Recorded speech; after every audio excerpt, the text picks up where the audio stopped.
Hello students, welcome to Kenny's Educare. Today in the session of class 7th history, we will be reading and learning about lesson number 3, the Delhi Sultans. ठीक है?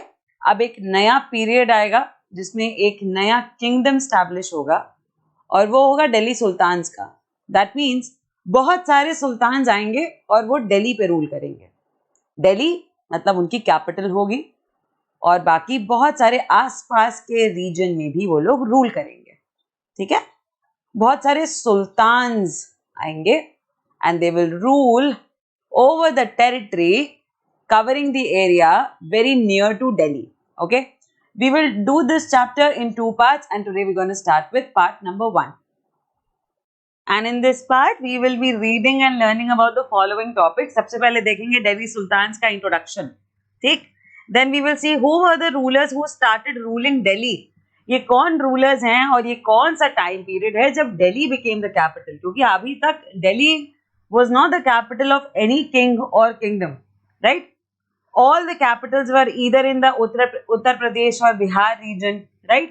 अभी तक Delhi capital नहीं बन रहा था. So we will see the list of rulers जिन्होंने दिल्ली को अपना कैपिटल बनाया. Then we will find out about the Delhi Sultans कि हमें उनके बारे में पता चलता कैसे है, वो कौन सी इंस्क्रिप्शंस हैं, वो कौन से क्रॉनिकलर्स, वो कौन से ऑथर्स हैं जिन्होंने सुल्तान्स के बारे में लिखा है. Okay, and then we will read about from garrison town to empire. That means we will be reading about the expansion of Delhi Sultanate, that how Delhi, which was a place where only army was kept, was actually expanded into a complete city and which resulted in a vast empire of Delhi Sultanate. We will be reading about this. Okay, so starting off the chapter with Delhi Sultans. In chapter number 2 we saw that regions like the Kaveri Delta in the south became the center of large kingdoms. Chapter 2 में हमने देखा कि जो कावेरी का delta था south में, वो एक बहुत ही क्रूशियल पॉइंट बन गया था. बहुत ही क्रूशियल, स्ट्रेटेजिकली बहुत इंपॉर्टेंट पॉइंट, स्ट्रेटेजिकली बहुत इंपॉर्टेंट पॉइंट बन गया था बहुत बड़े बड़े किंगडम्स के लिए. ठीक है, स्पेशली साउथ इंडिया के सारे ही किंगडम्स कावेरी के डेल्टा का वो पॉइंट कैप्चर करना चाहते थे. व्हाई? बिकॉज वो सबसे रिसोर्सफुल पॉइंट था. एक बहुत अच्छी रिवर, एग्रीकल्चर के लिए एक बहुत अच्छी जमीन, बहुत सारे मिनरल्स, एनिमल्स के लिए बहुत अच्छा, a good grassland area and what not. That Kaveri Delta became a very crucial, strategically important and a very resourceful point for various South Indian kingdoms. Okay, did you notice that there was no mention of a kingdom with Delhi as its capital? अभी तक हम लोगों ने जो भी kingdoms पढ़े उसमें किसी ने दिल्ली को अपनी कैपिटल नहीं बनाया. इंडिया की कैपिटल क्या है? दिल्ली. बट क्या अभी तक जो किंगडम्स आपने पढ़े, क्या उसमें किसी का कैपिटल दिल्ली है? Have you heard Delhi as it's capital of any of the large kingdoms? इतने सारे बड़े एम्पायर्स हमने पढ़े. एंशिएंट हिस्ट्री में हमने मौर्यंस पढ़ा था, गुप्तास पढ़ा था, वर्धना डायनेस्टी पढ़ा था, Chalukya, Chola, Chera, Pandya, Rashtrakutas. We read about so many kingdoms, but we never heard that someone tried to capture Delhi and made Delhi as a capital, right? That was because Delhi became important city only in the 12th century. This was the reason because Delhi became important in 12th century. अभी तक दिल्ली को किसी ने इतनी importance नहीं दी, दिल्ली को कोई capital नहीं बनाना चाह रहा था, दिल्ली पे किसी का ध्यान ही नहीं था कि इसको कैपिटल बनाया जा सकता है, कि ये एक स्ट्रेटेजिकली इंपॉर्टेंट जगह हो सकती है. किसी ने सोचा ही नहीं था. But now in the 12th century Delhi started becoming a crucial point. Delhi started becoming a strategically important as well as resourceful capital for a lot of rulers. Take a look at table number 1. अभी मैं आपको एक table दिखाती हूँ. Delhi first became the capital of a kingdom under the Tomar Rajputs. एक dynasty थी, Tomar dynasty. This was the first dynasty और इस डायनेस्टी के रूलर्स ने पहली बार दिल्ली को अपना कैपिटल बनाया. Tomar dynasty was the first dynasty in India which selected Delhi as its capital, who made Delhi as their strategically important point of capital. They were defeated. Who were defeated? Who were मतलब Tomars defeat हो गए थे. They were defeated in the middle of 12th century by the Chauhans. एक और dynasty आई, चौहान्स. हम इन्हें कई बार चाहमनाज भी कहते हैं, चाहमनाज. ठीक है, चाहमनाज बोलो, चौहान्स बोलो, एक ही बात है. दो चौहान्स का नाम बहुत फेमस है, इसलिए हम लोग बार बार चौहान डायनेस्टी बोलते हैं. चौहान डायनेस्टी ने तोमर डायनेस्टी को 12th सेंचुरी के मिडिल में हरा दिया. किसने किसको हराया? एक सिंपल सी स्टोरी है. तोमर डायनेस्टी ने दिल्ली को अपना कैपिटल बनाया और फिर आए चौहान्स जिन्होंने तोमर्स को हरा दिया. ठीक.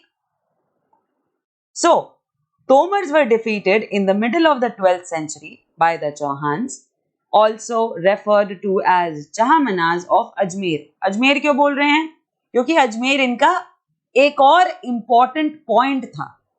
चौहान्स की इम्पॉर्टेंट सिटी जहां पे वो रूल करते थे, उनका रूलिंग एरिया जो था वो अजमेर में था. ठीक है, इसलिए इन्हें चौहान्स ऑफ अजमेर बोला जाता है, because that was the ruling area of Chauhans. Okay, Ajmer पे रूल करते थे, बट दिल्ली कैप्चर करने का मन था इनका.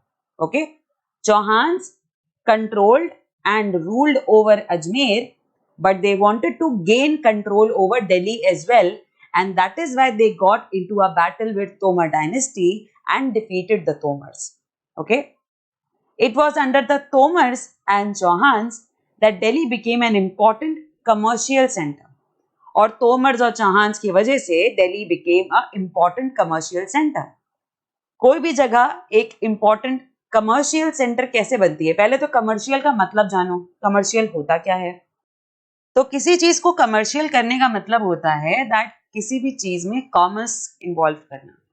कॉमर्स इन्वॉल्व करना मतलब बाइंग एंड सेलिंग इन्वॉल्व करना. और जब किसी भी चीज में बाइंग सेलिंग इन्वॉल्व हो रही है, दैट मीन्स मार्केट क्रिएट हो रही है. राइट, एक मार्केट का क्रिएशन होना और उससे प्रॉफिट बनाना, इसी को कहते हैं कमर्शियलाइजेशन. ठीक है, and because of Tomars and Chauhans Delhi now became an important commercial center, क्योंकि दिल्ली इन रूलर्स की, इन डायनेस्टीज की कैपिटल बन चुकी थी. और कोई भी जो कैपिटल होता है वहां पे सबसे ज्यादा बिजनेस फ्लरिश करने लगता है. बहुत सारे एम्प्लॉयर्स वहां आए होंगे, उन्होंने अपनी छोटी छोटी फैक्ट्री सेटअप करी होगी, एग्रीकल्चरल काम बढ़ गया होगा वहां पे, बहुत सारे ऑफिसर्स वहां रहने लगे होंगे और इसकी वजह से एक मार्केट एस्टैब्लिश होने लग गई होगी, because of which Delhi became a commercial center. Many rich Jaina merchants lived in the city and constructed several temples. मैंने बताया ना, जैसे कोई जगह इंपॉर्टेंट, स्ट्रेटेजिकली इंपॉर्टेंट बनती है, स्पेशली अगर वो कैपिटल है, अपने आप मर्चेंट्स वहां स्टैब्लिश होना शुरू हो जाते हैं. अपने आप वहां मर्चेंट्स आएंगे बिजनेस करने के लिए, क्योंकि उन्हें पता है कि किंग यहीं रहता है, तो यहीं पे सबसे अच्छी मार्केट होगी. करेक्ट. बहुत सारे Jaina merchants used to live and rich Jaina merchants used to live in this region of Delhi and they all started constructing several temples as well. ना केवल बिजनेस हो रहा था बल्कि आर्किटेक्चरल डेवलपमेंट भी शुरू हो गया दिल्ली में. Okay, coins minted here called Dehliwal had a wide circulation. और क्योंकि डायनेस्टी है, वो अपना कोई ना कोई एक्सचेंज करेंसी चलाएगी, है ना. हर राजा अपना एक कॉइन चलाता है, नहीं तो एक्सचेंज कैसे होगा? सिस्टम एक्सचेंज का है ना, कि आप कॉइन दोगे और आपको सामान मिलेगा. तो कॉइन्स भी यही मिंट होना शुरू हो गए दिल्ली में, और उनका नाम रखा गया दिल्लीवाल, मतलब दिल्ली वाला कॉइन, दिल्ली वाला सिक्का, ऐसे फेमस है locally. Okay, Dehliwal. The coins started getting minted in Delhi, मतलब बहुत सारे मिंटिंग सेंटर्स बन गए थे दिल्ली में, and these coins were known as Dehliwal and they had a wide circulation. The transformation of Delhi into a capital that controlled vast areas of the subcontinent started with the foundation of Delhi Sultanate in the beginning of the 13th century. और क्योंकि Delhi now was converted, it was transformed into a capital, तो उसका एक rapport बन गया था, एक image बन चुकी थी.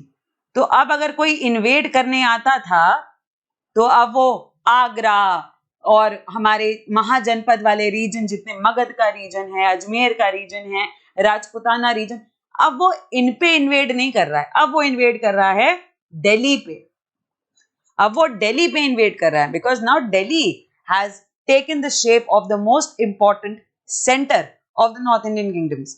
मैं नॉर्थ साउथ को डिवाइड करने की कोशिश नहीं कर रही हूँ, बट मैं ये बताना चाह रही हूँ दैट जैसे साउथ इंडियन किंगडम्स में deltaic region, specially the Kaveri deltaic region बहुत इंपॉर्टेंट बन चुका था, वैसे ही यहाँ नॉर्दर्न रीजन में जो भी इन्वेजन हो रहे थे वो दिल्ली पे हो रहे थे.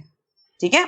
So now because Delhi was transformed into a capital और सब कॉन्टिनेंट का सबसे इंपॉर्टेंट हिस्सा बन चुका था वो, ये आगे और ज्यादा इंपॉर्टेंस ग्रैब करेगा व्हेन दिल्ली सल्तनत will be established in Delhi. सल्तनत का नाम ही दिल्ली सल्तनत रख दिया गया क्योंकि जितने सुल्तान आए सबने दिल्ली को अपना कैपिटल माना और उस पर रूल करने की कोशिश करी. And this happened from 13th century. The Delhi Sultans built many cities in the area that we now know as Delhi. Delhi Sultans, that means जितने भी सुल्तान्स आए after the Tomars and Chauhans, क्योंकि तोमर्स और चौहान्स दोनों को हराकर सुल्तान्स ने अपना सल्तनत इस्टेब्लिश करा, सुल्तान्स ने अपनी डायनेस्टी इस्टेब्लिश करी एक एक करके. ठीक है. और ये दिल्ली सुल्तान्स ने क्या किया, अगर मान लो कोई एक सेंटर है जहां पे इन्होंने इन्वेजन किया और कंट्रोल पा लिया. Now what they did was they started building cities near by as well. Okay.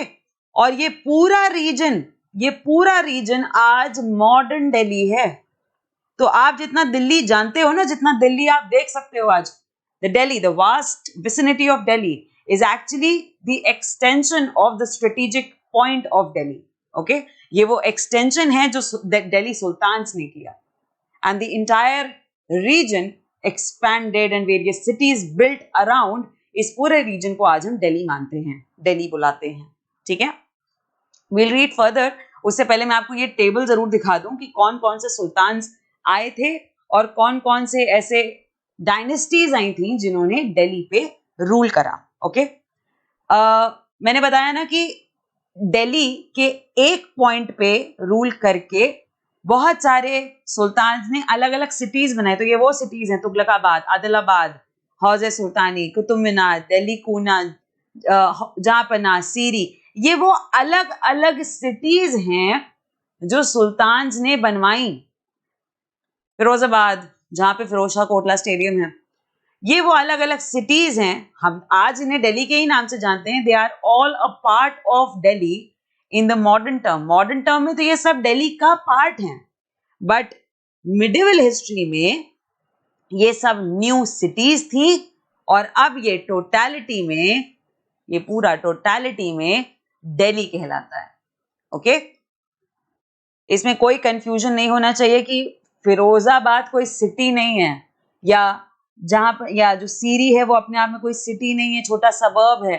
Late me tell you कि अगर एक पॉइंट जिसपे सुल्तान्स ने रूल किया, अपने एम्पायर को एक्सपैंड करने के लिए उन्होंने बहुत सारी छोटी छोटी सिटीज बनाई और हम टोटलिटी में सबको आज दिल्ली कहते हैं. ठीक है. Now coming on to the table कि वो कौन सी डायनेस्टीज हैं जिन्होंने दिल्ली पे रूल किया और दिल्ली को अपना कैपिटल बनाया. ठीक. इन डायनेस्टीज में सबसे पहले आती हैं राजपूत डायनेस्टीज, जिसमें दो सबसे इंपॉर्टेंट हमने पढ़ा, तोमर्स और चौहान्स. अभी हमने नाम पढ़ा था इनका. तोमर्स, इन्होंने रूल किया है 12th century, early 12th century से लेकर 1165 तक, और चौहान्स ने रूल किया है 1165 से 1192 तक.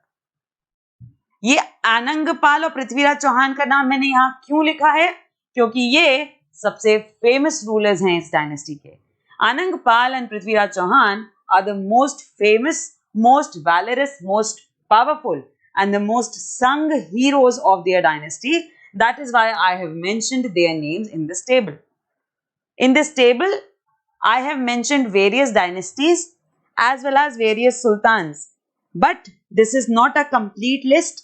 I have only stated those rulers who were important, who were powerful, or those who actually contributed something to Delhi, something to the society, something to the development. Okay. I have only mentioned the important rulers of the mega dynasties of Delhi who chose Delhi as their capital.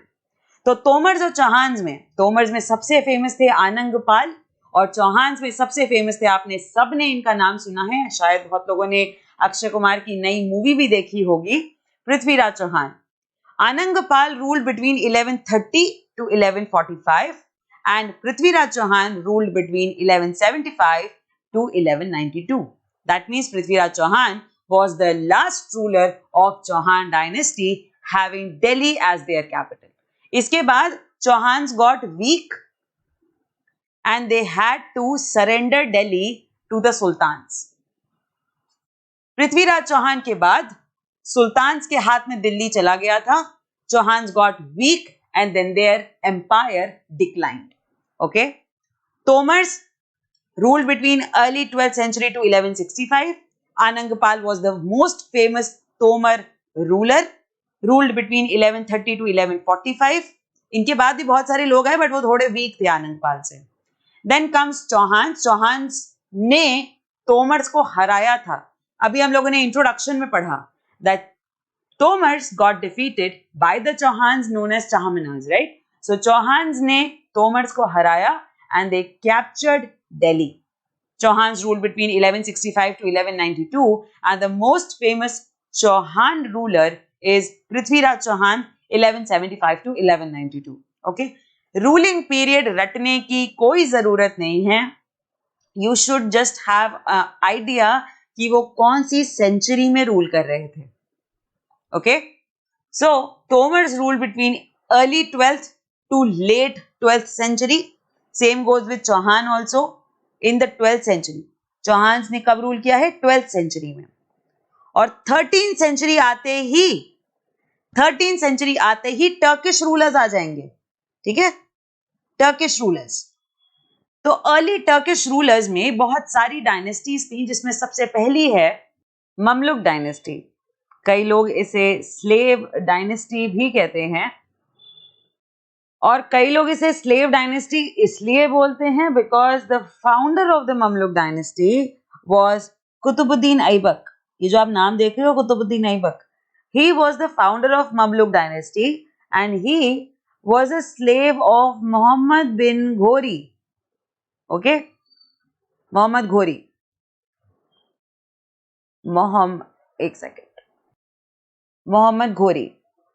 Mohammad Ghori was an invader to India जिन्होंने पृथ्वीराज चौहान को हराया and after that Prithviraj Chauhan and Chauhan kingdom declined and Muhammad Ghori sent Qutbuddin Aibak to control over the Indian subcontinent.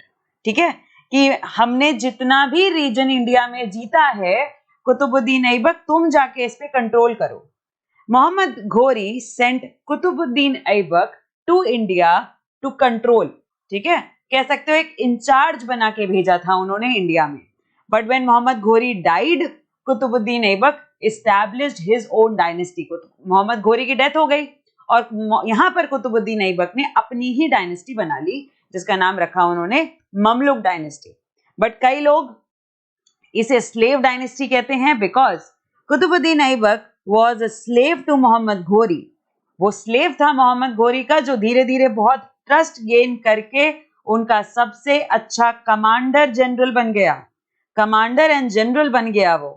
And that is why Mohammad Ghori trusted him and gave him such a great responsibility to have a control over the regions of India that he conquered. कि मैंने दिल्ली और आसपास जो भी reason में control पाया है, control जीता है, तुम जाके उसका इंचार्ज बन जाओ. Okay, and Qutbuddin Aibak was sent to Indian territory to be an incharge of those conquered land.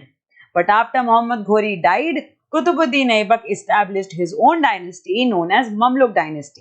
Okay, and that is why इनकी पूरी फैमिली सब एक ही फैमिली के हैं and that is why इनको पूरी डायनेस्टी को स्लेव डायनेस्टी बोले जाने लगा. Okay, but you have to call it Mamluk dynasty. Okay, that's the formal official name of this dynasty. इसलिए आप Mamluk dynasty बोलेंगे. Okay, कुतुबुद्दीन ऐबक के बाद इंपॉर्टेंट रूलर आते हैं शमसुद्दीन इल्तुतमिश. मैंने आपको बताया मैं यहाँ पे केवल इंपॉर्टेंट, केवल पावरफुल और केवल उन रूलर्स के नाम लिख रही हूं who literally contributed to the history, who have contributed to some transformation or some change. Only those names are mentioned in this list. This is not a complete list of sultans. Qutbuddin Aibak, then comes Shamsuddin Iltutmish, then comes Razia Sultan. Yes, she was the first female sultan in India, and I think उसके बाद कोई भी lady sultan नहीं बनी. ठीक. Then comes Ghiazuddin Balban, very important ruler of the Mamluk dynasty. Okay, यहाँ पे इनके ruling periods लिखे हुए हैं, all belonging to the 13th century. सब के सब 13th century के हैं. Qutbuddin Aibak ruled between 1206 to 1210. Shamsuddin Iltutmish ruled between 1210 to 1236. Razia Sultan ruled only for 4 years, क्योंकि उन्हें कोई रूल करने देना ही नहीं चाहता था, सब उन्हें मार डालना चाहते थे. Ruled between 1236 to 1240. Ghiazuddin Balban ruled between 1266 to 1287. ये सब एक दूसरे के बच्चे नहीं हैं. Razia Sultan, yes, she was the daughter of Iltutmish, but Balban Razia Sultan का बेटा नहीं है. Okay, Balban was also very trusted general commander of Mamluk dynasty who later took the title of Sultan. Okay, Mamluk dynasty के बाद सल्तनत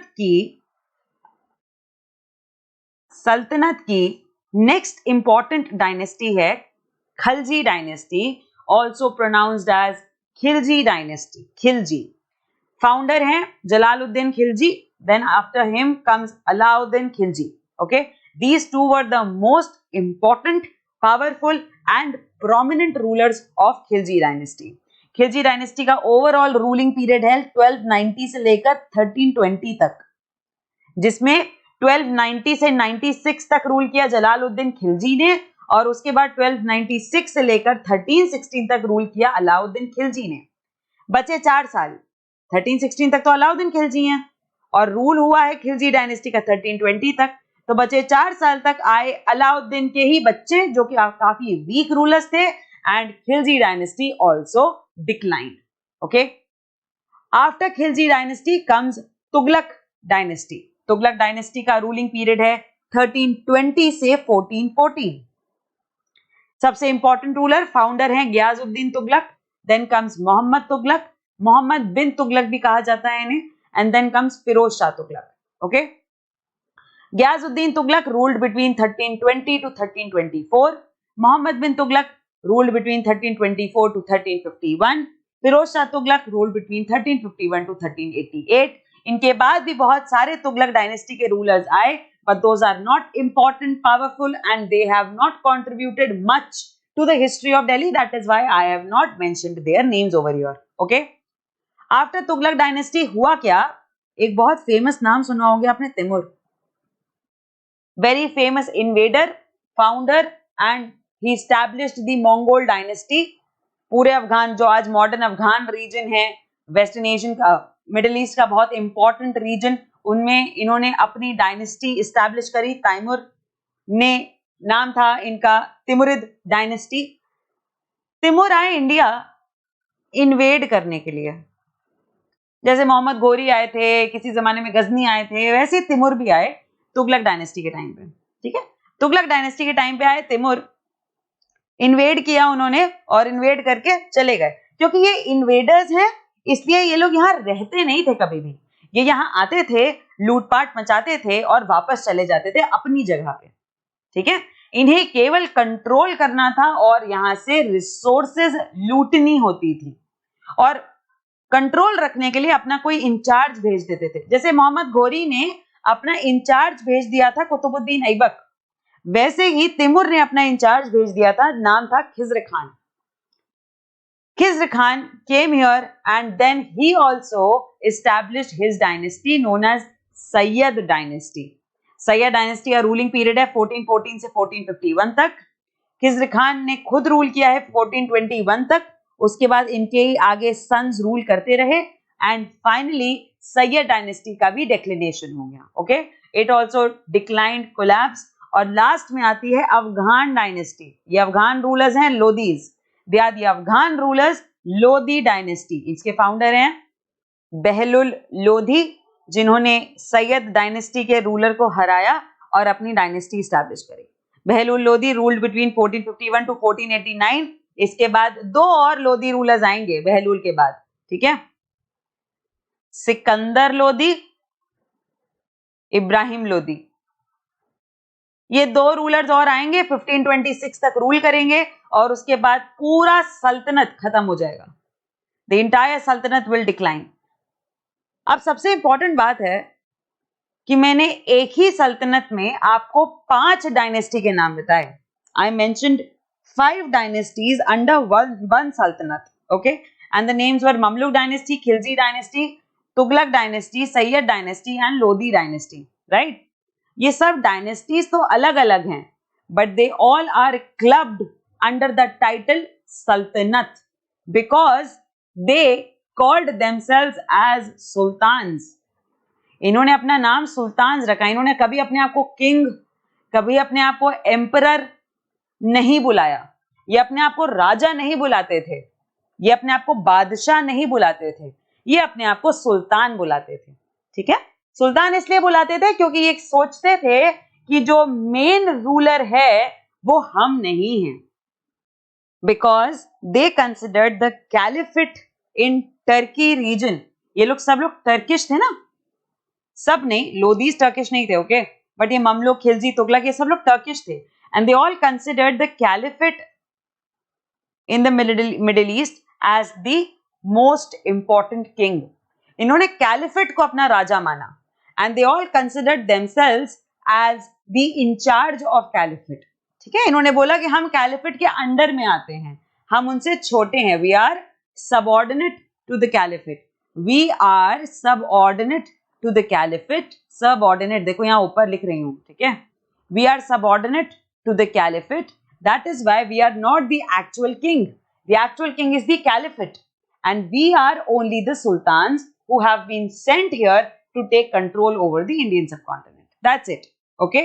So there were various dynasties who took the title of sultans and they all took Delhi as their capital. That is why all the dynasties are kept under a single chapter, Delhi Sultanate, okay. इसके अलावा Rajput dynasties भी थी, हम उन्हें सल्तनत में include नहीं करते क्योंकि वो राजपूत थी, वो अपने आप को किंग बोलती थी। बट ये जो डायनेस्टीज हैं, ममलुक, खिलजी, तुगलक, सैयद, लोदी, ये लोग अपने आप को किंग्स नहीं सुल्तान्स बुलाते थे, okay, and that is why they were different from the Rajput dynasties. They were completely different in their character, they were completely different in their ruling techniques and styles, their architectural ideas and their way to rule over the Indian subcontinent. That is why they were different from the Rajput dynasties, okay, and hence Rajputs are not a part of Delhi Sultanate. Rajput dynasties are not a part of Delhi Sultanate. मैं बार बार बोल रही हूँ, Rajput dynasties ruled over Delhi and the following region. Rajput dynasties took Delhi as a capital, made Delhi their capital, especially Tomars and Chauhans. But the Turkish rulers and the Afghan rulers were included in the Delhi Sultanate because they took themselves, they gave themselves the title of sultans and not the kings. Okay? इस dynasties के बीच में मैंने आपको सल्तनत की starting हुई है घोरी dynasty, घोरी के इन्वेजन से। घोरी had an invasion in India, उन्होंने इन्वेड किया इंडिया को, चौहान्स को हराया, अपना एक इंचार्ज भेजा, very trusted commander and general Qutbuddin Aibak, and he was the person who actually started the first dynasty in India, taking Delhi as their capital. Mamluk dynasty का fall हुआ, खिलजी डायनेस्टी आ गई, खिलजी डायनेस्टी का फॉल हुआ, तुगलक डायनेस्टी आ गई, तुगलक का फॉल हुआ कैसे? तिमुर के इन्वेजन से। एक और इन्वेजन हुआ, तिमुर के इन्वेजन के बाद आई सैयद डायनेस्टी, सैयद डायनेस्टी के फॉल के बाद आई Lodi dynasty which was an Afghan dynasty, और उसके बाद सल्तनत खत्म हो जाता है। क्यों? क्योंकि आ जाते हैं the very famous Mughals, and Mughals were not sultans, they gave themselves the title of king. They did not consider caliphate as the most important king. Okay? Mughals का बैकग्राउंड बिल्कुल डिफरेंट था, वो टर्किश नहीं थे, दे वर अ ब्लेंड। अब हम पढ़ेंगे Mughals के बारे में नेक्स्ट चैप्टर में। अभी फिलहाल के लिए इतना समझो कि ये सल्तनत खत्म होने के बाद मुगल्स आ जाते हैं, दैट इज व्हाई सल्तनत का period stops with Lodhi dynasty, it ends with Lodhi dynasty. Okay, now मैंने यहाँ टेबल के साथ कुछ इमेजेस भी दिखाई हैं, ये भी देख लो. ये इल्तुतमिश का टूम्ब है, ठीक है, और यहाँ पे मैंने शो किया है अलाई दरवाजा. आई विल टेल यू ये किसने बनवाया, किसके किंगडम के दौरान बना, I will tell you everything. ये है फिरोज शाह तुगलक का टूम्ब. ओके, अलाई दरवाजा was built by Alauddin Khilji, Khilji dynasty के रूलर है अलाउद्दीन खिलजी, उन्होंने ये बनाया है. और ये फिरोज शाह तुगलक का टूम्ब है, फिरोज शाह के टाइम पे बना, तुगलक डायनेस्टी. और ये इल्तुतमिश का टूम्ब है, built during the Mamluk dynasty. Very simple, ठीक है. और बच्चों यहाँ पे एक छोटी सी एक्स्ट्रा पीस ऑफ इंफॉर्मेशन भी दे ही देती हूँ जब हम पृथ्वीराज चौहान और मोहम्मद घोरी की बैटल के बारे में बात कर रहे हैं. So let's talk about this battle as well. ये जो बैटल हुई ना, एक हुई थी फर्स्ट बैटल ऑफ टेराइन. आप चाहो तो लिख भी सकते हो, बट पहले मेरी बात को सुन लो, ठीक है. एक हुई थी फर्स्ट बैटल ऑफ टेराइन 1191 में, जिसमें पृथ्वीराज चौहान ने घोरी को हरा दिया. ओके, घोरी वापस चले गए हार के. फिर हुआ सेकंड बैटल और घोरी आए बहुत ताकत के साथ, पूरी तैयारी करके. एग्जैक्टली नेक्स्ट ईयर 1192, ये जो ये ईयर है पृथ्वीराज चौहान का लास्ट रूलिंग ईयर, इस ईयर में आए वो बेटर तैयारी के साथ, और फिर घोरी ने पृथ्वीराज चौहान को हरा दिया. ओके, तो ये बैटल बहुत इंपॉर्टेंट है, इसलिए इसका नाम पढ़ना जरूरी है, battle of terrain. Terrain actually एक जगह है जिसको आज हम तरोरी कहते हैं. तरोरी एक जगह है हरियाणा में. कहां पर? हरियाणा में. यहाँ पे ये बैटल लड़ा गया था. ज्यादातर हिस्ट्री के बैटल्स हरियाणा में, बिहार के किसी रीजन में, ऐसी जगहों पे ही लड़े जाते थे, क्योंकि ये एक बहुत ही प्लेन रीजन आपको दे देता था. बहुत बड़े ग्राउंड्स होते थे यहाँ पे बैटल लड़ने के लिए, टेंट लगाने के लिए, रहने के लिए. इसलिए ज्यादातर बैटल्स हरियाणा में होते थे. सारे नहीं, पर mostly most of the battles were fought in the region of Haryana or somewhere near to it. Okay, so Battle of Teran, this is very important, that is why I am telling you it in addition. चाहो तो लिख लो इसको, and in fact I should say लिख ही लो. I would suggest कि आप लिख लो इसको, that there was a battle between Prithviraj Chauhan and Muhammad Ghori. First battle was fought in 1191 in which Prithviraj Chauhan won, but in the second battle Ghori defeated Prithviraj. अच्छा, अब आपके दिमाग में question आ रहा होगा कि जब फर्स्ट बैटल में पृथ्वीराज चौहान ने घोरी को हरा दिया तो घोरी फ्री कैसे हो गया? क्योंकि घोरी को फ्री कर दिया गया था. ठीक है, Prithviraj Chauhan did not believe कि हम किसी की गर्दन काट दें या उसको हमेशा के लिए जेल में डाल दें. He did not believe in that theory. That is why he fled him, he let him flow. Okay, उन्होंने बोला कि इसको छोड़ दो, जाने दो, अब ये वापस नहीं आएगा. But he came back. He came back with better planning, better preparation, with a great plan of invasion as well, and he came just next year and defeated Prithviraj. After that, घोरी खुद नहीं रहे यहाँ पे. As I told you, invaders रहते नहीं थे इस country में, वो चले जाते थे, बस अपना इंचार्ज भेज देते थे. And he sent Qutbuddin Aibak on that remark. Okay? All right. ये टेबल देखने के बाद now let's find out about Delhi Sultans. Okay? So reading and finding out about Delhi Sultans, just like other kings and kingdoms and empires, आप किसी history के बारे में कैसे पता करते हो? Very simple question. इतना हिस्ट्री पढ़ लिया, एंशिएंट हिस्ट्री कवर कर चुके हो क्लास 6 में, क्लास 7 की हिस्ट्री में भी आपने जान लिया है कि कैसे मिडिवल हिस्ट्री का एक पार्ट बना. कैसे पढ़ते हैं हिस्ट्री? वेरी बेसिक, इंस्क्रिप्शन से पढ़ते हैं, कॉइन्स की हेल्प से पढ़ते हैं, जो आर्किटेक्चर है उससे पढ़ते हैं, और भी बहुत सारे तरीके की इंफॉर्मेशन है. And these are the best evidences जिससे आप हिस्ट्री को पता कर सकते हो. So while reading about Delhi Sultans also, these are the best evidence जिसकी हेल्प से हम सुल्तान्स के बारे में पढ़ेंगे. और पहले भी मैं आपको बता चुकी हूँ that I am not gonna be dependent on giving you information straight away कि बेटा ये चार्ट है रट लो. मैं ऐसे information नहीं बताती हूँ, कभी नहीं. I will tell you the source. I will tell you how it is produced, how it is presented in front of you. Only then you will be able to understand the history properly. ठीक है, कि मैं बता दूं कि दिल्ली सुल्तान की शुरुआत कुतुबुद्दीन ऐबक ने करी और बस ऐसे ऐसे राजा आते चले गए. No, that's not the perfect thing to do, right? Because अभी तो समझ में आ जाएगा, शायद हो सकता है रट्टा भी मार लो फट से, कुछ दिनों में भूल जाओगे, कुछ महीनों में भूल जाओगे, और बड़े होते होते तो 100% भूल जाओगे। ना यू विल से कि जरूरत क्या है इस पढ़ने की? बिल्कुल जरूरत है, because you live in this country and it is your sole responsibility as a citizen, as a concerned citizen of India, that you should know about the history of India, the land where you live, that who came over this land, who ruled till what period of time, what contributions they made towards your country, ठीक है, what transformation they led towards your country. You should know about it, because if you will not be knowing the history of this country, how can you create future out of this country? ठीक है, that is why reading history is a very important part on every citizen, and you being a student in your learning age should definitely do it with complete responsibility. All right, बहुत हो गया lecture, वापस आते हैं Delhi sultans की बात पे, that we are finding about them. Although inscriptions, coins and architecture provide a lot of information, especially valuable are histories, तारीख, or you can say tawarikh, written in Persian, the language of administration under Delhi Sultans. The authors of Tawarikh were learned men, that means secretaries, administrators, poets, courtiers, who both recounted the events and advised the rulers on governance, emphasizing the importance of just rule. ठीक है, आपको पता है inscriptions बहुत अच्छा source है history पढ़ने के लिए. कॉइन्स से पता चलता है कौन कब राजा था, कितना ज़्यादा इकोनॉमी चलता था उसका. आर्किटेक्चर से भी पता चलता है कि कौन राजा था, कब तक रूल किया, क्यों बनवाया ये आर्किटेक्चर. पर जो हिस्ट्री की बुक्स लिखी गई, जो मैन्युस्क्रिप्ट्स लिखे गए, जो बुक्स लिखी गई, राइट, वो सबसे इंपॉर्टेंट पार्ट है हमारे लिए, क्योंकि उसमें एग्जैक्टली एक इनहैंस्ड लिटरेचर मिलता है हमें उस पीरियड ऑफ टाइम का, राइट.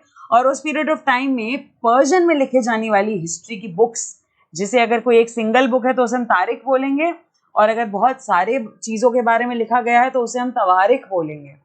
तारीख या तवारीख लिखे गए पर्शियन लैंग्वेज में. और पर्शियन में क्यों लिखे गए? Because Persian was the administrative language of Delhi sultans. Delhi sultans सबका ओरिजिन टर्किश है, पर्शियन है, दैट इज वाई उनकी लैंग्वेज भी पर्शियन है. वेरी कॉमन सेंस वाली बात है ना. यहाँ आके वो हिंदी तो बोलेंगे नहीं, क्योंकि हिंदी उन्हें अच्छे से आती नहीं है. उनका पूरा क्लोज कनेक्शन पर्शियन में रहा है. That is why their administration was completely under the language of Persian. तो उन्होंने जो अपने हिस्टोरिकल अकाउंट्स लिखे वो भी पर्शियन में लिखे. ठीक है, तारीख और तवारीख were written in Persian which was the language of administration under the Delhi sultans. तवारीख के जो ऑथर्स हैं वो कौन हैं? वो लर्नेड मैन हैं, और वो कोई भी हो सकता है. सेक्रेटरीज हो सकते हैं दिल्ली सुल्तान्स के, एडमिनिस्ट्रेटर्स हो सकते हैं, कोर्ट पोएट्स हो सकते हैं, कॉर्टियर्स हो सकते हैं. ठीक है, और ये लोग क्या करते थे? सारे इवेंट्स को काउंट करके सारे इवेंट्स लिखते थे. गवर्नेंस पे जो रूल्स बनाए गए वो लिखते थे. जस्टिस देने के लिए जो रूल्स बनाए गए वो लिखते थे. दैट मीन्स तारीख और तवारीख contained a lot of information about the king and about the kingdom as well, about the sultan and about the sultanate as well. complete administration का एक बहुत अच्छा historical account हमें तारीख तवारीख से मिलता है. एक बहुत अच्छा हमें outlook तारीख तवारीख से मिलता है about the Delhi Sultans. Okay, and that is why they are the most important, beneficial as well as a dependent source to know about the medieval history of India, especially the Delhi Sultans. कुछ points याद रखने वाले हैं बच्चों about तारीख and Tawarikh. Keep the following additional details in mind. पहली बात तो ये, जो ऑथर्स हैं ना तवारीख के, जो हिस्टोरिकल एविडेंसेस, हिस्टोरिकल बुक्स लिखी जा रही हैं, इनके ऑथर्स सिटीज में रहते थे, मेनली दिल्ली के रीजन में रहते थे. क्योंकि कौन है ये लोग? सेक्रेटरीज हैं, एडमिनिस्ट्रेटर्स हैं, कोर्ट पोएट्स हैं, कोर्टियर्स हैं. तो ये लोग कहाँ रहेंगे? राजा के साथ रहेंगे ना, सुल्तान के साथ रहेंगे. सुल्तान शहर में रहते हैं, इसलिए ये लोग भी शहर में रहते थे. So basically what I am trying to tell you that they hardly ever been to villages. ये विलेजेस तो कभी गए ही नहीं. गए भी होंगे तो इन्होंने अपनी बुक्स में विलेज या विलेज लाइफ या पीपल इन द विलेज के बारे में कुछ नहीं लिखा. So we do not have any idea about ordinary men and women during the period of Sultanate, because Tariq and Tawarik wrote everything about the Sultan and the Sultanate, the administration, everything which is happening in the court of Delhi Sultan, and not about the village. Okay. Second point, they often wrote their histories for sultans in the hope of rich rewards. ज्यादातर वो लोग सुल्तान के लिए लिखा करते थे कि हमारे सुल्तान ने ये किया, हमारे सुल्तान ने एडमिनिस्ट्रेशन में ये चेंजेस लाए, ये ट्रांसफॉर्मेशन लाए, इतनी बैटल लड़ी, इतना जीता, इसको हराया, उससे हराया, ये सारी बात. जनरली सुल्तान्स की इंफॉर्मेशन ही तवारिख में लिखी गई, because all these people who used to write Tawarik, the authors of the Tawarik, were in a need of rewards. उन्हें रिवॉर्ड चाहिए होता था कि हम सुल्तान के बारे में कुछ लिखेंगे, सुल्तान खुश हो जाएंगे और फिर सुल्तान हमें रिवॉर्ड देंगे. Very basic practice that you right something about Sultan, especially when you praise the sultan, you will be rewarded definitely. And that is why most of the authors of Tawarik focused on writing about sultan and sultanate in a need and in a hope of rich rewards. This is the second point you have to keep in mind about the Tawarik. First, they did not visited villages or wrote anything about village. Second, they mostly focused on the life and the administration of Sultan in and around him because they were in a hope of rich rewards. Third point to be kept in mind is these authors advised the rulers on the need to preserve an ideal social order based on birthright and gender. ये तवारिक के authors हमेशा ये सोचते थे कि society का जो order है, जिसमें बहुत ज्यादा स्टीरियोटाइप, बहुत ज्यादा ऑर्थोडॉक्स, बहुत ज्यादा डिस्क्रिमिनेशन भी हो सकता था, ऐसे आइडियाज को ये लोग बना के रखने की कोशिश करते थे. That means they were the advisors to rulers as well. ये रूलर के, सुल्तान के एडवाइजर्स का भी रोल प्ले करते थे. ठीक है. And they always wanted to protect and preserve the ideal social order based on birthright and gender distinctions. कि बर्थराइट आप कैसे पैदा हुए हो और किस जेंडर के साथ पैदा हुए हो, इसके जो डिस्टिंक्शंस होते हैं ना, these authors of Tawarik always wanted to preserve these. Their ideas were not shared by everybody. In 1236, Sultan Iltutmish's daughter Razia became Sultan. Chronicler of the age Minhaj-e-Siraj recognized that she was more able and qualified than all her brothers, but he was not comfortable at having a queen as ruler. Nor were the nobles happy at her attempts to rule independently. She was removed from the throne in 1240. By this, what I am trying to tell you and explain you is that the authors of the Tawarik wanted to maintain the social order according to the birthright and gender roles. कुछ birthright, कुछ gender roles दे रखे थे ना, कि अगर आप लड़की हो तो आप ये सब कर सकते हो, अगर आप लड़के हो तो आप ये सब कर सकते हो. Contrary to this, Sultan Iltutmish, the Sultan of Mamluk dynasty, अभी हम लोगों ने चार्ट में इल्तुतमिश के बारे में देखा भी था, his daughter Razia Sultan was also a sultan, and this was against the social ideal of that point of time कि एक लड़की सुल्तान बन गई.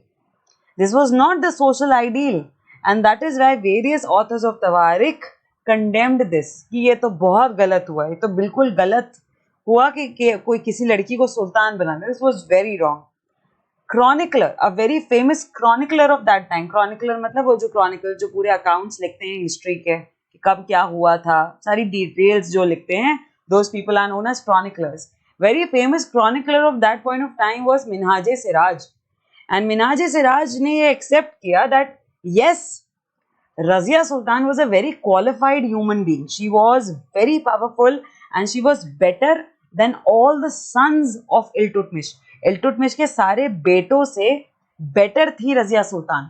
But because this was not the social ideal of that point of time, that is why Minhaj-i-Siraj wrote कि रजिया सुल्तान qualified हैं, पर मैं उन्हें अपनी क्वीन या अपना रूलर नहीं मान सकता. And in fact all the nobles in the सल्तनत were not happy because of Razia Sultan.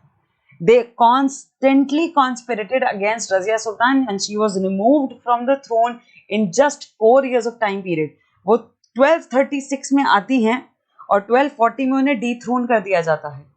Because people having the stereotype, having the orthodox, having the discriminatory mindset at that point of time, believed that in an ideal social order and on the basis of your birthright and gender role, a female cannot be a ruler. Razia Sultan broke all those rules and became Sultan after her father Iltutmish, but various people, including the chroniclers and nobles and very important ministers of the Sultanate, no one was happy and they removed her from the throne in 1240. Okay?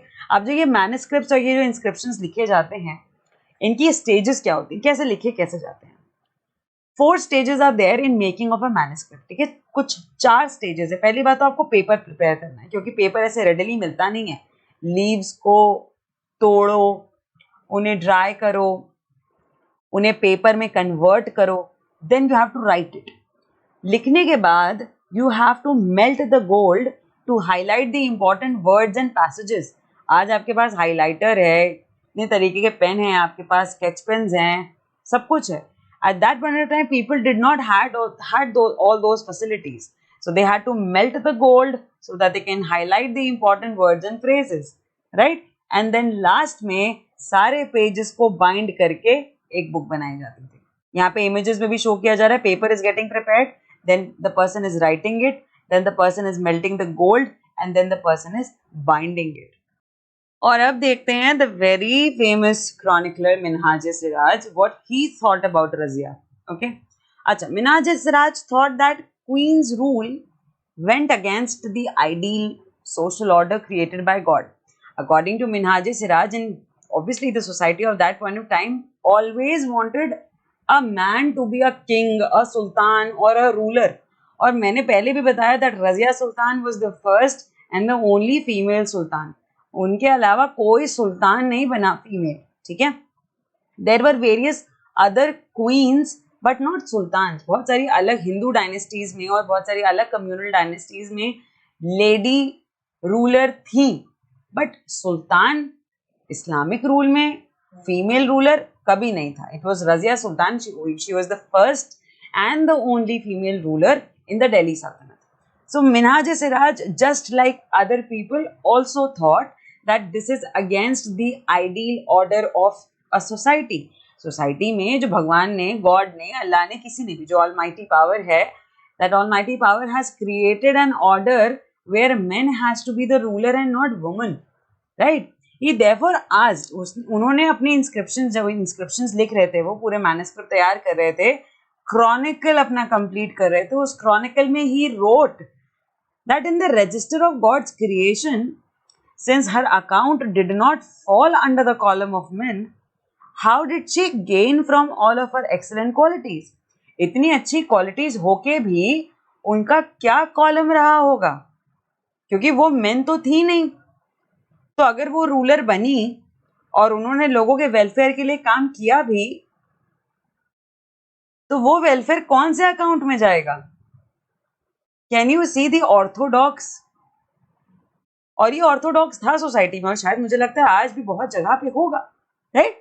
Where people think that only men can rule, where people think that only men can lead. And this was the same idea in the Siraj mind as well, that Razia not being a man, if she became a ruler, तो उनका जो welfare का idea, जो उनकी qualities हैं, वो कौन से अकाउंट में लिखी जाएंगी? On her inscriptions, but Razia was a very brave sultan and a woman, because on her inscriptions and coins, Razia ने एकदम खुल के लिखा that she was the daughter of Sultan Iltutmish.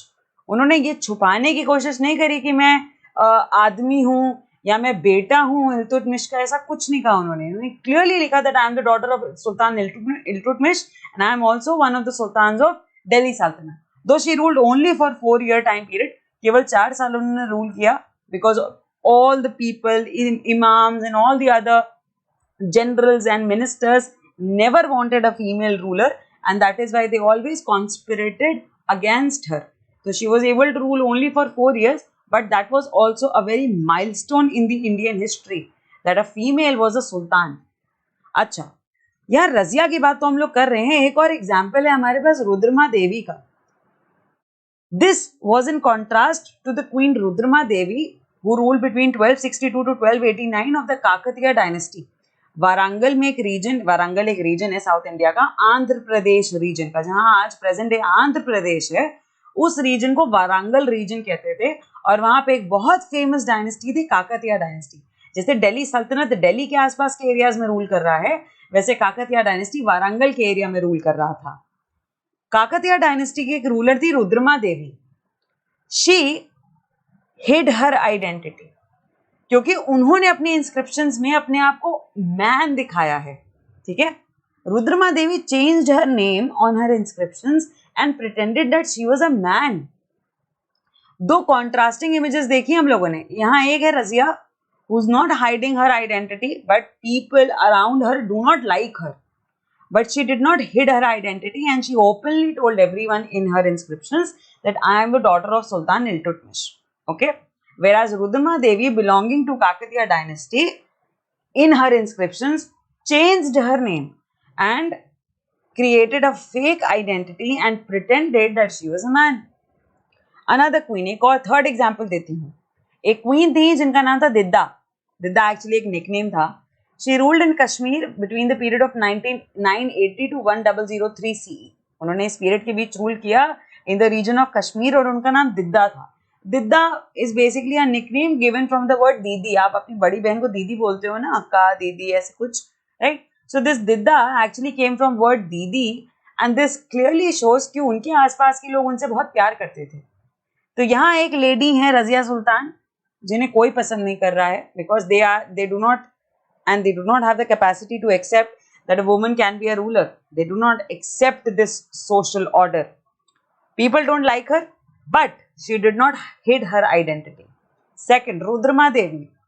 People respect her as a queen, but she hid her identity. She changed her name in the inscriptions.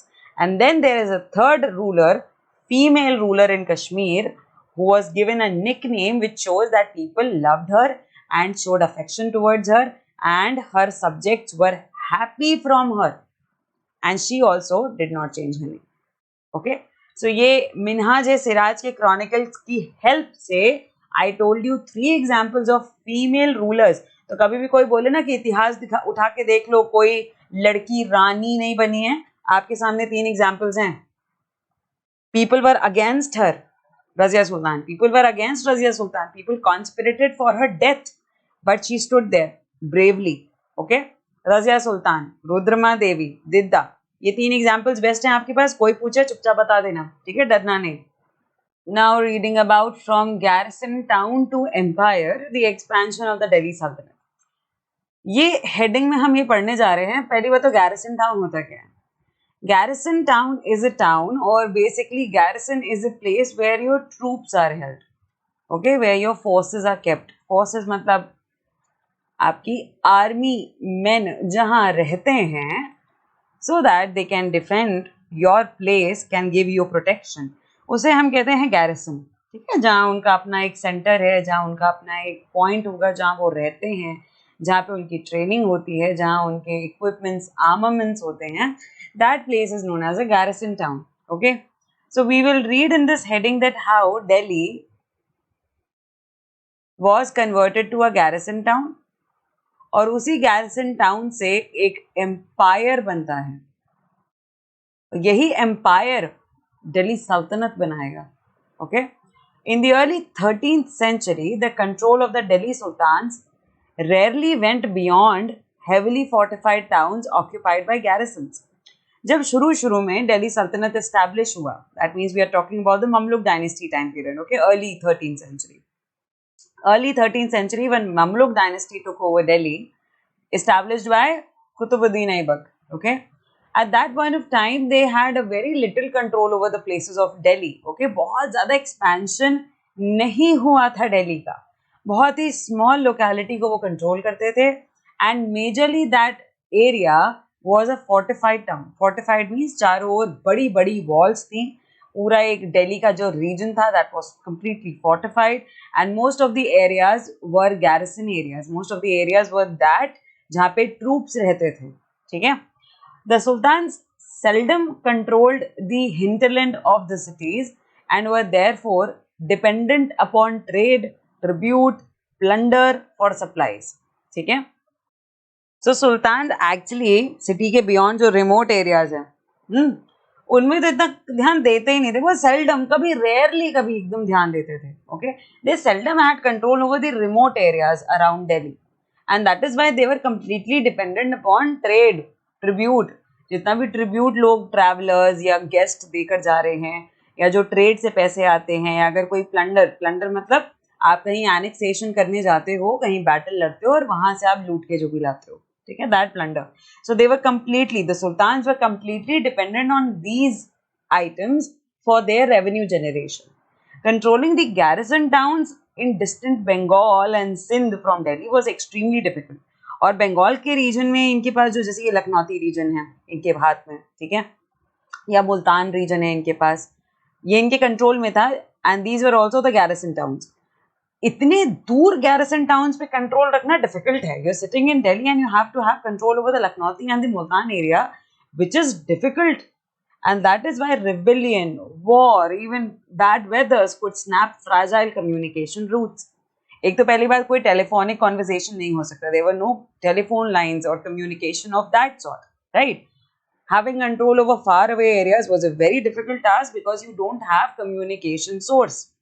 So if there is any way that with the help of which you can communicate, कि अपना कोई इंसान भेज दो, in charge भेज दो, general commander भेज दो, this took a lot of time and most of the time इतने दूर के areas में constant rebellion या war ही होता रहता था, because there were other people who also tried to conquer and gain control over the faraway areas. कि अगर सुल्तान दिल्ली में बैठा है तो मुल्तान के पास कोई enemy बैठा होगा जो मुल्तान को कैप्चर करने की कोशिश करेगा. Such kind of rebellion, such kind of wars were in continuity in the historical period. Delhi's authority was also challenged by Mongol invasions. और ना केवल आसपास के जनरल्स लड़ाई करते थे, बल्कि बाहर के लोग, international invasions. Mongols, especially Mongols ने बहुत बार कोशिश करी to invade India, especially during the saltanat period. Delhi's authority was also challenged by Mongol invasions from Afghanistan and by governors who rebelled at any sign of the Sultan's weakness. History में whenever the king was weak, उनके general, उनके important ministers ने हमेशा कूप करने की कोशिश करी है, हमेशा सुल्तान किंग को dethrone करने की कोशिश करी है. मैंने कई बार बताया है, ये फिर से बता रही हूँ, that this same thing happened during the Sultanate period as well. That if there was any sultan who was weak, his general or his one of the important ministers always tried to take advantage of the weakness of the sultan and dethrone him. Okay. Apart from the rebel by the governors of your own empire, there were invasions and challenges from Mongolians as well. Mongolians used to attack and invade India multiple times with the route of Afghanistan. Afghanistan के root से आते थे invasion के लिए कई बार. Sultanate barely survived these challenges, and these were very difficult challenges to survive. Its consolidation occurred during the reign of Ghiasuddin Balban and further expansion under Alauddin Khilji and Muhammad Tughlaq. ये challenges बहुत tough थे कि governor general आपको dethrone कर रहा है, बाहर से constant invasion का डर बना हुआ है. All these were sorted by Ghiasuddin Balban, Alauddin Khilji and Muhammad bin Tughlaq. ये तीन लोग, these three sultans put a lot of effort to get through all these challenges. इन तीनों ने मिलके नहीं, क्योंकि ये लोग अलग अलग डायनेस्टीज के हैं. Ghiasuddin Balban belongs to the Mamluk dynasty, Alauddin Khilji belongs to the Khilji dynasty, and Muhammad bin Tughlaq belongs to the Tughlaq dynasty. And all these dynasties are a part of Delhi Sultanate. Okay, so Ghiasuddin Balban, Alauddin Khilji, Muhammad bin Tughlaq, in their respective reigning period, put a lot of effort to get through these challenges. ये जो challenges है ना कि बाहर से बार बार invasion हो रहा है, इसको रोकने के लिए इन लोगों ने बहुत efforts किए.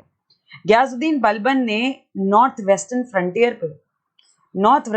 फ्रंटियर पे कांस्टेंट आर्मी लगा दी थी. यहाँ पे कांस्टेंट आर्मी रहेगी तो अगर मंगोलियंस आना चाहते हैं तो वो नहीं आ पाएंगे. Okay, we'll stop them over here only. Alauddin Khilji ने ढेर सारा आर्मी में रिक्रूटमेंट किया, अपनी आर्मी को बढ़ाया, उन्हें सैलरी देना शुरू करी so that they get motivated for a continuous effort to save the empire.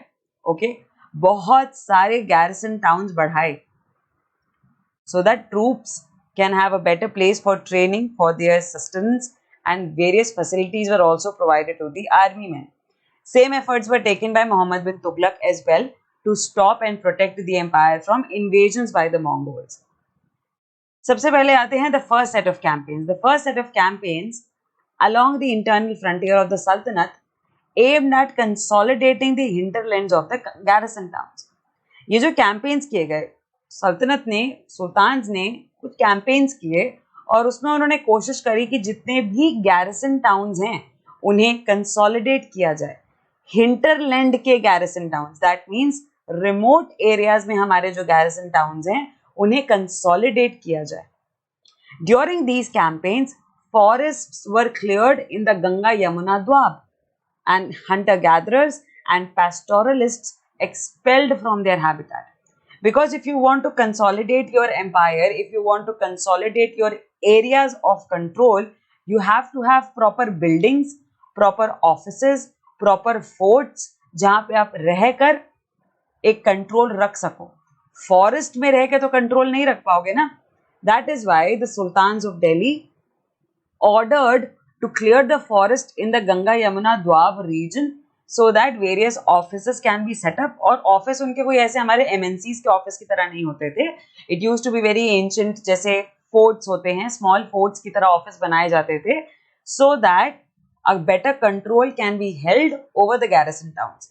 तो फॉरेस्ट को क्लियर करा जाता था ताकि गैरिसन टाउन्स बनाए जा सकें, कंट्रोलिंग ऑफिसेस बनाए जा सकें. Okay, these lands were given to peasants and agriculture was encouraged. Garrison towns और ऑफिसेस के साथ साथ जो भी लैंड क्लियर किया जा रहा है वहां पे एग्रीकल्चर को इंकरेजमेंट दी जाती थी so that revenue can be generated and land can be used for employment purposes. Land can be used for some productive purposes. ठीक है, तो पहला पॉइंट हो गया कि first set of campaign, sultans ने पहला काम ये किया कि अपने हिंटरलैंड के गैरिसन टाउन्स को कंसोलिडेट किया.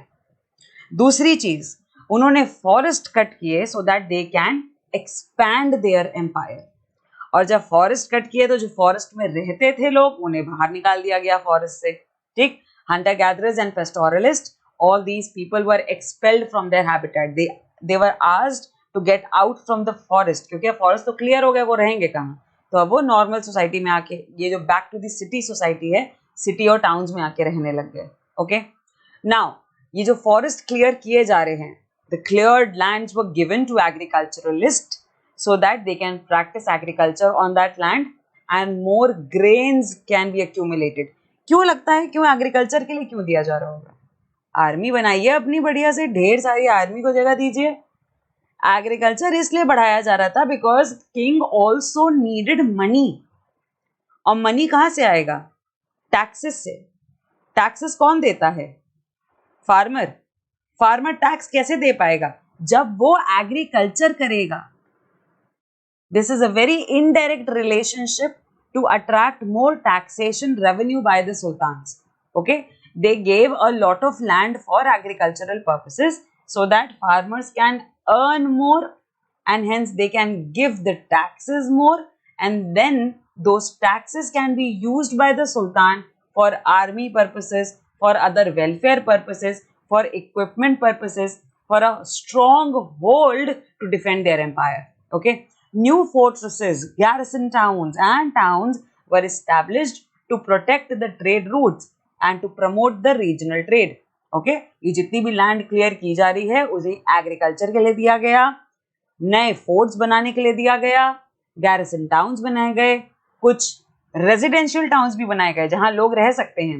Residential towns were also established so that ये जो ट्रेड रूट्स हैं जहां से ट्रेड हो रहा है सल्तनत में, उन ट्रेड रूट्स को प्रोटेक्ट किया जा सके. Because earlier these trade roots used to pass from forest, और फॉरेस्ट में आसानी से कोई भी आके आप पे अटैक कर सकता है, आपके ट्रेड को नुकसान पहुंचा सकता है. Okay, so to protect these trade routes various forest were cut down, various forts were built, garrison towns were built, various new residential towns were established so that trade routes can be protected and a regional trade can be promoted. एक दिल्ली के एक कोने से दूसरे कोने में जाने में प्रॉब्लम ना हो, अच्छी सी सड़क हो, आसानी से ट्रेड हो जाएगा. So regional trade was also promoted with the help of clearing of forest. Okay. Second expansion पे आते हैं. Second expansion occurred along the external frontier of the Sultanate. अभी तो सब कुछ internal frontier, that means inside the country हो रहा है. दूसरा एक्सपेंशन इन्होंने किया एक्सटर्नल फ्रंटियर पे. दिल्ली के एरिया पे कंट्रोल करते थे, दिल्ली के बियॉन्ड तो इनका ज्यादा कंट्रोल था नहीं, राइट. अब इन्होंने दिल्ली के बाहर भी कंट्रोल करने की कोशिश करी. मिलिट्री एक्सपेडिशंस किए into the, for example specially Alauddin Khilji, military expeditions किए अलाउद्दीन खिलजी ने सदर्न इंडिया तक. Military expeditions into southern India started during the reign of Alauddin Khilji and culminated with Muhammad bin Tughlaq. Alauddin Khilji ने अपने time पे शुरू किया southern India में campaigning, military campaign, और बहुत सारी जगह को हड़पा, बहुत एनेक्सेशन किया, बहुत कॉन्कर किया लैंड को बहुत अच्छे तरीके से. ठीक है, he won various battles in most of his military campaigns and this practice of annexation and military campaigns continued till the period of Muhammad bin Tughlaq. उसके बाद मोहम्मद बिन तुगलक के बाद किसी ने भी साउथ पे कंट्रोल करने की कोशिश नहीं करी. Okay, now in their campaigns सल्तनत armies captured elephants, horses, slaves and carried away precious metals. ठीक है, मैंने बोला था ना that they were depended on plunder. अभी मैंने आपको बताया भी था that most of the sultans barely had any control over the remote areas, and for revenue they were dependent on the tribute, they were dependent on the plunder. And that is why whenever they went for any military expedition, they used to plunder, they used to capture the elephants, horses, slaves, precious metals from their enemy as well. मान लो south में गए, किसी kingdom से लड़ाई करने के लिए, मान लो पांड्या से लड़ाई करने के लिए गए, ठीक, पांड्या से लड़ाई करने के लिए गए, जीत गए, और उनके पास जितने घोड़े, हाथी, स्लेव्स, मेटल्स थे वो सब उठा लाए. ये होता है प्लंडर. ठीक है. By the end of Muhammad bin Tughlaq's reign, 150 years after somewhat humble beginnings, the armies of Delhi Sultanate had marched across a large part of the subcontinent. Mohammad bin Tughlaq के रेन खत्म होते होते तक सल्तनत की आर्मी ने सबकॉन्टिनेंट का बहुत बड़ा हिस्सा ऑलरेडी मार्च कर लिया था. दैट मीन्स मोहम्मद बिन तुगलक के टाइम तक मिलिट्री एक्सपेडिशन अपनी पीक पे पहुंच चुके थे, एकदम पीक पे. ठीक है. By the time of Muhammad bin Tughlaq's reign, the plunder, the acquisition policy, the military campaigns policy reached its zenith. Okay, and by that time, the armies of the Delhi Sultanate had crossed and experienced a large part of the subcontinent. They walked through a large part of the subcontinent. अभी तक तो उन्हें पता भी नहीं था कि इतना लैंड भी है इंडिया में, साउथ में भी जगह है जहां कॉन्कर किया जा सकता है. But because of the military campaigns by various sultans, especially Alauddin Khilji and Muhammad bin Tughlaq, the armies of Delhi Sultanate experienced a long walk of the Indian subcontinent.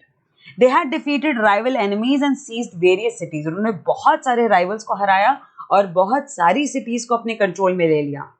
The Sultanate collected taxes from the peasantry and dispensed justice in its realm. But how complete and effective was its control over a vast territory? सल्तनत ने अपने revenue को increase करने के लिए, saltanat wanted to increase their revenue, hence they taxed peasants, और उस pageantry से कलेक्ट किए हुए टैक्स की हेल्प से पूरी सोसाइटी में वो जस्टिस लाने की कोशिश करते थे. The sultan tried to give justice to all the people of the society with the help of the taxation they received, especially from the peasantry. Okay? पर ये जितना एक्सपेंशन कर रहे हैं ये लोग, स्पेशली अलाउद्दीन खिलजी एंड मोहम्मद बिन तुगलक, ये जितना एक्सपेंशन कर रहे हैं और जितना एरियाज को कंट्रोल में लाने की कोशिश कर रहे हैं, ये कितना इफेक्टिव था कितना नहीं, ये हमें नहीं पता. Because we know that Alauddin Khilji was very successful in his military campaigns. Mohammed bin Tughlaq was moderately successful, not completely successful. Most of his expeditions failed, but he was moderately successful in his expansionary policy. But otherwise उनका कितना control था अपनी land पे, we are not sure about this. ये एक map है which is showing the Alauddin Khilji's campaign into South India. Okay. Year 2099 में he went to Gujarat. In 1303 he went to Chittor. In 1301 he went to Ranthambore. In 1305 he went to Manda. And from there he went to Devagiri also. Okay. 1310 to 1311 he went over Yadavs. 1311 he went to Thanjavur to fight over Pandyas. In 1311 he went to Warangal to have control over the Kakatiyas. In 1296 he went from Kara to Devagiri.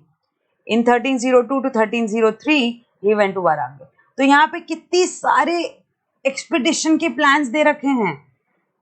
Almost south को cover करने की कोशिश करी उन्होंने control करने की कोशिश करी गुजरात पे, राजस्थान पे, मध्य प्रदेश में, यादव्स पे, Hoysalas were a very important dynasty of that time, Hoysalas पे, पांड्यास पे, काकतियास पे, सब पे कंट्रोल किया अलाउद्दीन खिलजी ने. उनके एक्सपेडिशंस इतने सक्सेसफुल थे. ओके. अच्छा, यहाँ पे दो वर्ड्स दे रखे हैं, I've already explained this, but यहाँ पे क्लियरली एक्सप्लेनेशन लिखा हुआ है. What is a hinterland? Hinterland are the lands adjacent to a city or port that supply it with goods and services. Hinterland वो एरिया, वो remote areas हैं जो किसी सिटी से जुड़े होते हैं और वहीं से सारे गुड्स एंड सर्विसेज आते हैं. ठीक है, सारे गुड्स एंड सर्विसेज आते हैं, मतलब most of the agricultural activities होती होंगी हिंटरलैंड में, most of the trade routes passed via hinterland. तो सारे गुड्स एंड सर्विसेज का काम हिंटरलैंड से हो रहा था. ठीक. गैरिसन टाउन एक फोर्टिफाइड सेटलमेंट है जहाँ पे सोल्जर्स रहते हैं. एक ऐसा सेटलमेंट जो फोर्टिफाइड है, वॉल्ड है और वहाँ सोल्जर्स रहते हैं, उसे हम गैरिसन टाउन कहते हैं. ठीक है. So these were the campaigns by Alauddin Khilji and Mohammed bin Tughlaq. And why are we reading about only Alauddin Khilji and Muhammad bin Tughlaq? Because these were the two sultans of Delhi Sultanate which actually led military campaigns beyond the region of Delhi. ये वो दो सुल्तान हैं जो दिल्ली के beyond गए अपनी control को expand करने के लिए. Okay. That is why we are reading about Alauddin Khilji and Mohammed bin Tughlaq. Alright. This is an image of Quwwat al इस्लाम. ठीक है, ये एक मॉस्क एंड मिनरेट है. ये built during the last decade of 12th century की लास्ट डेकेड में बना है. ठीक है. This was the congregational mosque of the first city built by the Delhi sultans ने इसको बनवाया. कांग्रीगेशनल मॉस्क का मतलब होता है कि एक ऐसा जगह बनाना, एक ऐसे मॉस्क बनाना जहाँ पे बहुत सारे लोग असेंबल हो सकते हो. Creating or building such a mosque or such a place where a lot of people can get assembled. उनका congregation हो सके, उनकी assembly हो सके. ठीक है. So Quwwat al-Islam was built in 1192 और ये 1192 में ही नहीं बना. It took a lot of time. 1316 तक इसका construction चलता रहा. The construction of Quwwat al-Islam continued till the period of 1316. Now you will say that 1192 में तो दिल्ली सल्तनत इस्टेब्लिश भी नहीं हुई है, तो दिल्ली सुल्तान ने इन्हें बनाया कैसे? So let me tell you. जो कुतुबुद्दीन ऐबक हैं, he came to India only after defeating Prithviraj Chauhan. Right. Qutbuddin Aibak was sent to India when Mohammad Ghori defeated Prithviraj Chauhan in 1192. Right. Mohammad Ghori ने पृथ्वीराज को हराया 1192 में और एग्जैक्टली उसी ईयर में कुतुबुद्दीन ऐबक को इंडिया भेज दिया. और उसी ईयर में 1192 में Qutubuddin Aibak started the construction of this mosque and hence it is considered as the first building being built by Delhi Sultans. It is described in the chronicles as Delhi Kuna and Delhi Kuna is the old city. मैंने आपको map में भी Delhi Kuna का location दिखाया था. Let me show you again. ये है Delhi Kuna. Here. इस सिटी में बनवाया उन्होंने Quwwat al Islam. The mosque was enlarged by Iltutmish and later by Alauddin Khilji. The minar was built by two sultans. जो मॉस्क है, ये कुतुबुद्दीन ऐबक ने शुरू करवाया and then the mosque, the entire congregation was enlarged by Iltutmish and by Alauddin Khilji also. ठीक है, तभी तो 1316 तक इसका कंस्ट्रक्शन चलता रहा. because till 1316 Alauddin Khilji ruled. Correct? So the construction actually started in 1192 by Qutbuddin Aibak. Then it was enlarged by Iltutmish. फिर construction रुक गया. ठीक है, इल्तुतमिश ने enlargement कराया और कंस्ट्रक्शन रुक गया. Then later when Alauddin Khilji came to the seat of Delhi, he also added to the enlargement of Quwwatul Islam. Okay, so Iltutmish and Alauddin helped in the enlargement of the mosque, whereas Qutbuddin started the construction of this congregational mosque. There are few minarets also. These minarets were built by two sultans. Minarets किसने बनवाए हैं? दो sultans ने, Qutubuddin Aibak and Iltutmish. Okay, इन लोगों ने minarets बनवाए. And मीनार मतलब जैसे मीनार कहते हैं, लंबे से पिलर जैसे होते हैं मीनार. ओके, वो मीनार कुतुबुद्दीन ऐबक और इल्तुतमिश ने बनवाए. But the enlargement of the entire congregational mosque was done by Iltutmish and Alauddin Khilji, and the construction was initially started by Qutbuddin Aibak in the year 1192. Okay, next image is of Begumpuri Mosque. Begumpuri Mosque, it was built in the reign of Muhammad bin Tughlaq dynasty, and it was the main mosque of Jahanpana, the sanctuary of the word, his new capital in Delhi. Map 1 में मैंने आपको दिखाया था. And this was the main mosque of Jahanpana. ये रहा जहांपना. ठीक है, अभी हम लोगों ने दिल्ली कूना के बारे में पढ़ा, अब हम लोगों ने जहांपना के बारे में पढ़ा. Okay, so Begumpuri Mosque was built in the reign of Muhammad bin Tughlaq, and it was the main mosque of the place Jahanpana. It is also known as sanctuary of the word because this was the new capital in Delhi, right? And I showed you on the map 1. So we read about two mosques, very important mosque being built initially by the Delhi Sultans. First is Quwwat al-Islam, built by Qutbuddin Aibak, enlarged by Iltutmish and Alauddin Khilji. Minarets were added by Qutbuddin Aibak and Iltutmish. Okay, Qutbuddin Aibak and Iltutmish both belong to the Mamluk dynasty, whereas Alauddin Khilji belongs to Khilji dynasty. Okay, second image was of Begumpuri Mosque being built by Muhammad bin Tughlaq, belonging to the Tughlaq dynasty. सब अपनी अपनी dynasty में कुछ ना कुछ बनवाते रहे, and they all are Delhi sultan. ये सब दिल्ली के ही सुल्तान हैं, because all these people ruled over the seat of Delhi. ठीक है, Jahanpanah, which was also known as sanctuary of the world, was his new capital, and this Begumpuri mosque is the main mosque of the place Jahanpanah. Okay, now let's talk about the मस्जिद. मस्जिद क्या है? मस्जिद होता क्या है? इस वर्ड का मीनिंग क्या है? A mosque. मस्जिद इज एक्चुअली कॉल्ड मस्जिद इन अरेबिक. मस्जिद अपने आप में एक अरेबिक वर्ड है, which literally means a place where a Muslim prostrates in reverence to Allah. Prostrate का मतलब क्या है? Prostrate का मतलब किसी के सामने झुकना. आप जब अल्लाह को प्रे करते हो या अपने भगवान जिसको भी आप प्रे करते हो, आप एक डाउनवर्ड पोजीशन में जाते हो ना, जिसमें आप अपना हेड ग्राउंड पे लेके जाते हो, राइट? आपका पोस्चर कुछ ऐसे होता है. This is your whole body और ये आपका सर होता है. इसको कहते हैं प्रोस्ट्रेट पोजिशन. ठीक है, so actually a mosque is a place where Muslim people prostrate in reference to Allah. That means giving respect to Allah. ठीक, उनको रिस्पेक्ट देने के लिए, उन्हें ट्रीट करने के लिए, उन्हें ट्रीट देने के लिए you go in a prostate position. Okay, और ये होता है मॉस्क में. ये एक जगह है जहां आप जाके ऐसा कर सकते हैं. इन अ कॉन्ग्रीगेशनल मॉस्क, मस्जिद जामी और Jama Masjid, Muslims read their prayers known as namaz together.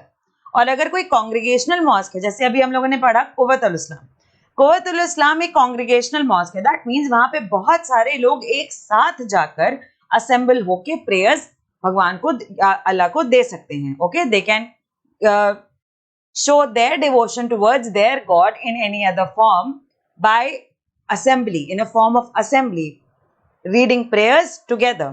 Members of the congregation choose the most respected learned male as their leader for the rituals of the prayer.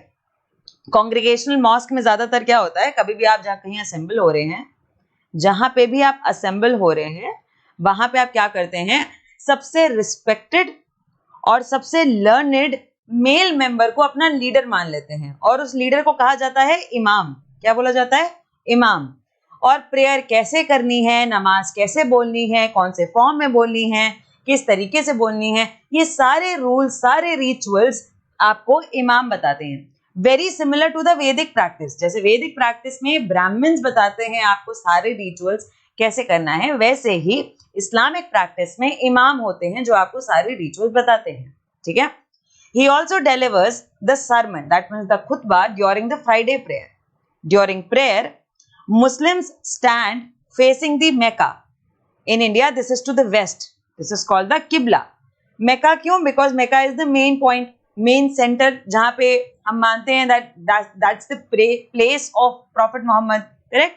So, to show respect directly towards Prophet, all the Muslim people in a congregation face towards the Mecca. और India से अगर मैका देखा जाए तो मैका कहाँ पर है? Western side में है हमारे। सऊदी अरेबिया देखा है ना मैप में, मैंने कई बार दिखाया है, आपने ध्यान दिया कि नहीं मुझे नहीं पता।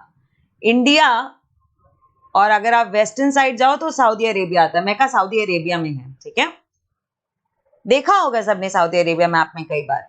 ओके, तो जब हम इंडिया से सऊदी अरेबिया की तरफ जाते हैं, that means we have to go towards the western direction, and that is why people in a congregation while giving prayers or namaz together, they face towards the Mecca, that means towards the western direction, so that they can show respect to the prophet directly. Okay, her Friday को एक खुतबा reading भी होती है जिसको हम सरमन कहते हैं, English में नोन एज खुतबा। ये केवल फ्राइडे प्रेयर्स में कराई जाती है, and this is also done by the imams. Okay, और ये जो हम वेस्टर्न डायरेक्शन की तरफ देख के नमाज या खुतबा डिलीवर कर रहे हैं ना, इसी को हम किबला कहते हैं। That means standing towards the western direction so that we can show our respect and we can deliver our prayers directly towards the prophet. Okay, and prophet कहाँ है? मैका में। हम ऐसा मान रहे हैं कि उनका मेन पॉइंट ऑफ जो सेंटर, जो उनका मेन सोर्स है वो मैका में है। Mecca is in Saudi Arabia, and if you want to face Saudi Arabia, you have to look towards the western direction. Okay, क्योंकि आप इंडिया में रहते हैं तो अगर आपको सऊदी अरेबिया की तरफ देखना है, you have to look towards the west. अगर आप यूनाइटेड किंगडम में रहते हैं और आपको नमाज डिलीवर करनी है तो आप ईस्टर्न डायरेक्शन में देखेंगे, है ना। अगर आप इंग्लैंड में रहते हैं एंड तब आपको नमाज डिलीवर करनी है तो आप ईस्ट डायरेक्शन में देखेंगे, क्योंकि सऊदी अरेबिया इंग्लैंड से ईस्टर्न डायरेक्शन में है। पर अगर आप इंडिया से देख रहे हैं तो आपको वेस्ट डायरेक्शन में देखना पड़ेगा, बिकॉज सऊदी अरेबिया इंडिया से वेस्टर्न डायरेक्शन में है। इसमें कोई कंफ्यूजन नहीं होनी चाहिए। ठीक है, ओके, तो इसी को हम कहते हैं किबला। कुछ इंपॉर्टेंट वर्ड्स हमने यहाँ पे पढ़े अभी तक। क्या था? सबसे पहले तो masjid, which is an Arabic word. Then हमने पढ़ा कॉन्ग्रीगेशनल मॉस्क क्या होता है। देन हमने पढ़ा नमाज क्या होता है। देन हमने पढ़ा इमाम क्या होता है। Then we read about the khutbah, the special prayer, okay, the sermon, और फिर हमने पढ़ा किबला। ये वर्ड्स आपको पता होने चाहिए। ठीक, the Delhi Sultans built several mosques in cities all over the subcontinent. These demonstrated their claims to be the protectors of Islam and Muslims. जैसे किंग्स, हिंदू किंग्स, उन्होंने बहुत सारे टेम्पल्स बनवाए so that they can show that we are the protectors of Hinduism and we are the protectors of all the Hindu people in the country. Similarly, sultans built various mosques to show that we are the protectors of Islam and we are the protectors of Muslims in the country. Mosque also helped to create a sense of a community of believers who shared a belief system and a code of conduct.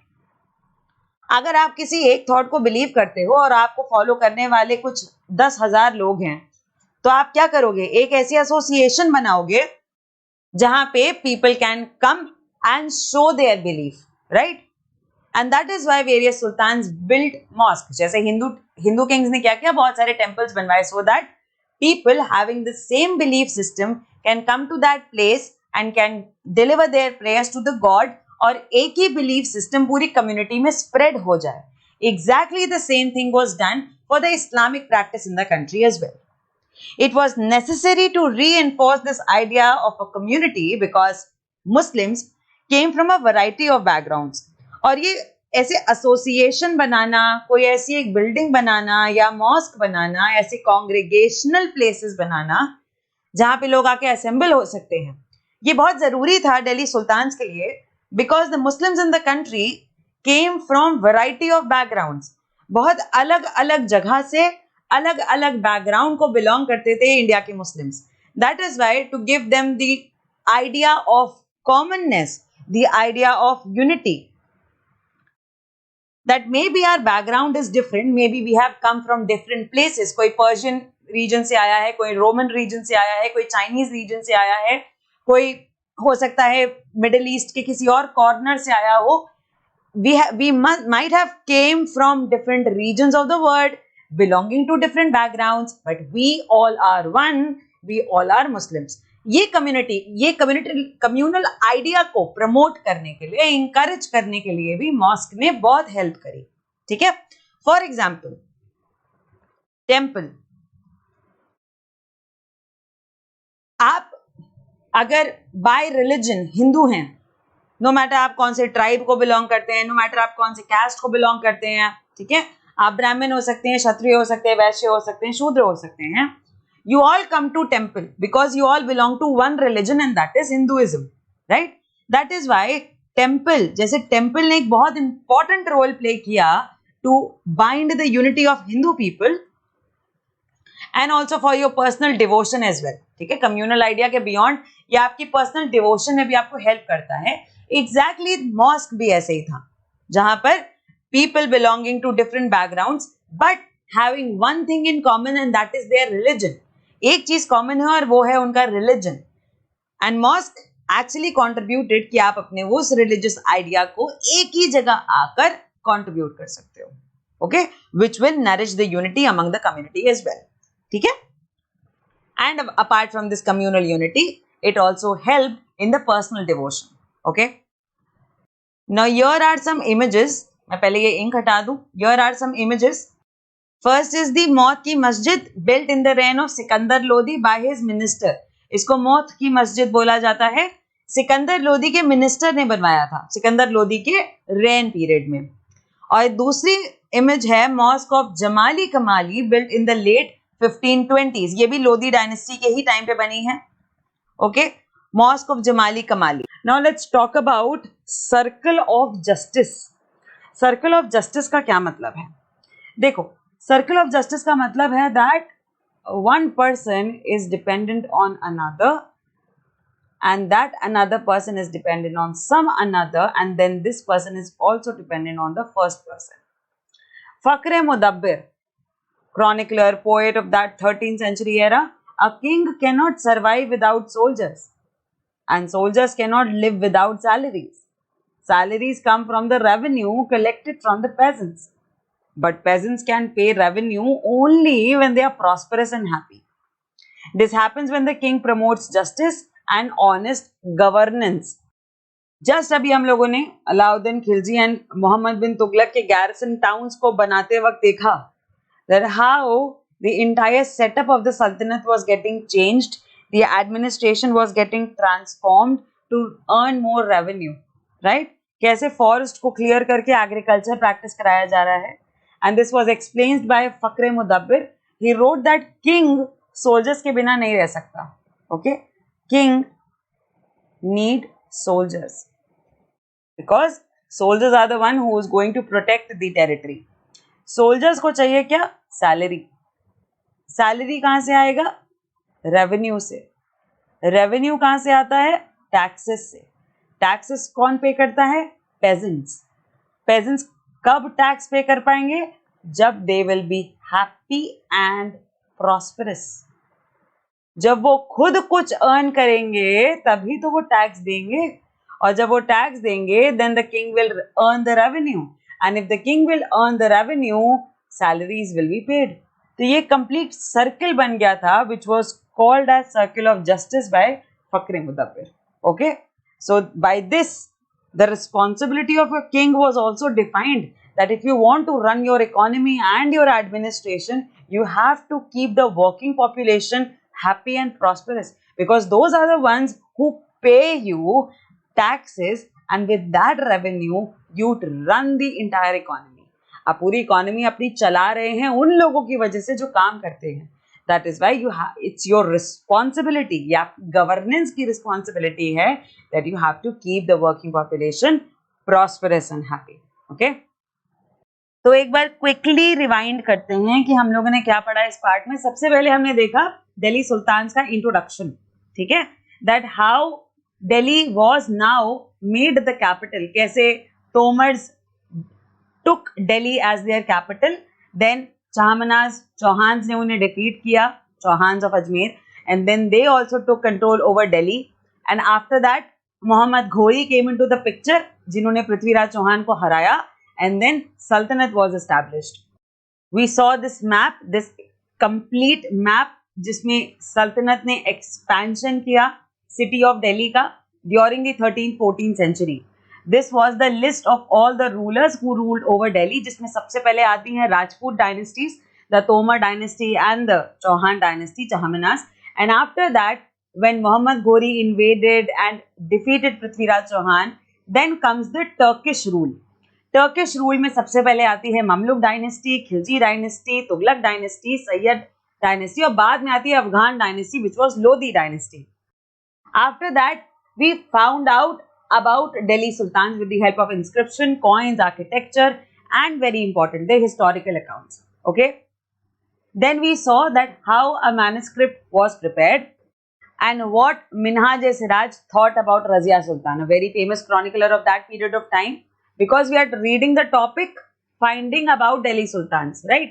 तो उसमें find out हमने ये भी किया कि Minhaj-e-Siraj Razia के बारे में क्या सोचते थे, which was also a very important piece of information for us. And then we read about that how a garrison town was converted and transformed into a huge empire by various sultans, especially giving the credit to Alauddin Khilji and Muhammad bin Tughlaq, because these were the two sultans who took military campaigns to the vast southern region as well. This was the Alauddin Khilji's campaign into South India. After that, we saw pictures of Quwwat al-Islam, Begumpuri Mosque, as well as we read about the masjid. And then we read about the circle of justice defined by Fakhre Mudaffir. Okay, so this was part number 1. Thank you, revise well, happy learning. We'll see you in the next part.